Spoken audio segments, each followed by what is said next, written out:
आज हम पढ़ेंगे हिंदी का पाठ 7 जानवर की उत्पत्ति। पाठ का परिचय। प्रस्तुत पत्र के माध्यम से बच्चों को बताया गया है कि जानवर की उत्पत्ति कब और कैसे हुई। आइए पढ़कर जानें। प्रिय इंदु, शुरू में छोटे छोटे समुद्री जानवर और पानी में उगने वाले पौधे दुनिया की जानदार चीज़ों में थे। वे सिर्फ पानी में ही रह सकते थे। किसी कारण पानी से बाहर निकल आते तो वे जरूर मर जाते होंगे। जैसे आज भी मछलियाँ सूखे में आने से मर जाती हैं।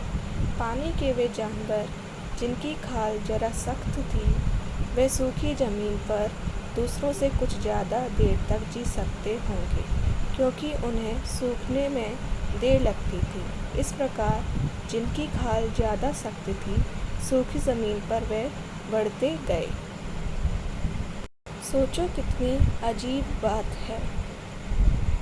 जानवर धीरे धीरे अपने को आसपास की चीज़ों के अनुकूल बना लेते हैं। तुमने देखा होगा कि ठंडे देशों में जहाँ बहुत ज़्यादा बर्फ़ पड़ती है, वहाँ चिड़िया और जानवर सफ़ेद हो जाते हैं। गर्म देशों में जहाँ हरियाली और पेड़ बहुत होते हैं, वे हरे या किसी दूसरे चमकदार रंगों के हो जाते हैं। इसका मतलब है कि वे अपने को उसी तरह बना लेते हैं जैसी उनके आसपास की चीज़ें हों। वे अपना रंग इसलिए बदल लेते हैं कि वे अपने को दुश्मनों से बचा सकें, क्योंकि अगर उनका रंग आसपास की चीज़ों से मिल जाए तो वे आसानी से दिखाई ना देंगे।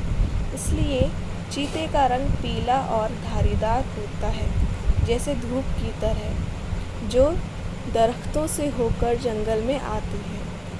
वह घने जंगल में मुश्किल से दिखाई देता है। उन ठंडे देशों में उनकी खाल पर घने बाल निकल आते हैं, जिससे कि वे गर्म रह सकें। इस अजीब बात का जानना बहुत ज़रूरी है कि जानवर अपने रंग ढंग को आसपास की चीज़ों से क्यों मिला लेते हैं। जो जानवर खुद को बदलकर आसपास की चीज़ों से मिला लेते हैं, उनका जीवित रहना ज़्यादा आसान हो जाता है। उनकी संख्या बढ़ने लगती है, दूसरों की नहीं।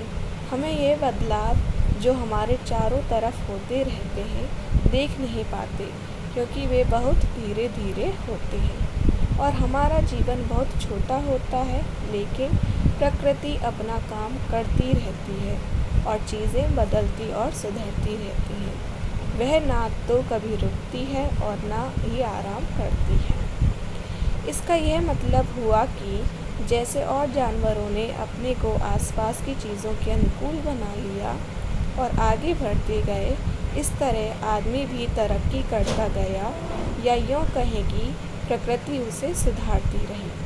पर आज उसके घमंड का ठिकाना नहीं। वह सोचता है और जानवरों से उसका मुकाबला ही क्या। लेकिन हमें याद रखना चाहिए कि हम बंदरों और वन मानुषों के ही भाई बंधु हैं, और आज भी शायद हम में से बहुतेरे का स्वभाव भी बंदर जैसा ही है। ये हुआ आपका चैप्टर फिनिश।